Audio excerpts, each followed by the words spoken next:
Good morning.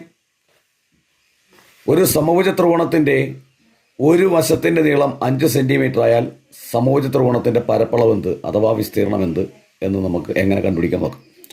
അപ്പോൾ നമുക്കറിയാം, ഒരു സമഭുജ ത്രികോണത്തിൻ്റെ വശങ്ങളെല്ലാം തുല്യ നീളമുള്ളവയായിരിക്കും. അപ്പോൾ ഇതിന് നമ്മൾ എ എന്ന് കൊടുക്കുന്നു, ഇതിന് നമ്മൾ എ എന്ന് കൊടുക്കുന്നു, ഇതിന് എ എന്ന് കൊടുക്കുന്നു. അങ്ങനെ വരുമ്പോൾ ഇതിൻ്റെ ഏരിയ അഥവാ പരപ്പളവ് എന്ന് പറയുന്നത് √3/4 ആണ്.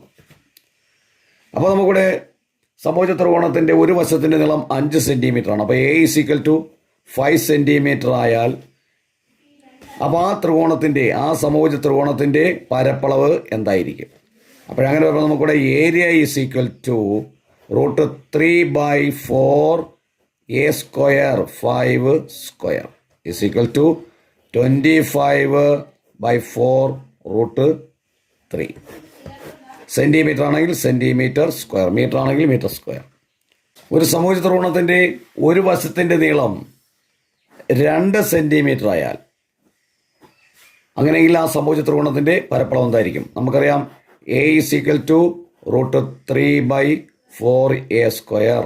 അപ്പോൾ √3/4 A എന്ന് പറഞ്ഞാൽ 2, അപ്പോൾ 2ൻ്റെ സ്ക്വയർ = √3/4 × 4. 4 and 4 ക്യാൻസൽ, നമുക്ക് കിട്ടും √3 സെൻറ്റിമീറ്റർ സ്ക്വയർ. അപ്പോൾ നമ്മുടെ ഇന്നത്തെ ഈ ക്ലാസ് നിങ്ങൾക്ക് എല്ലാവർക്കും മനസ്സിലാക്കണം വിചാരിക്കുന്നു. അങ്ങനെയെങ്കിൽ നമ്മുടെ ചാനൽ ലൈക്ക് ചെയ്യാനും സബ്സ്ക്രൈബ് ചെയ്യാനും മറന്നു.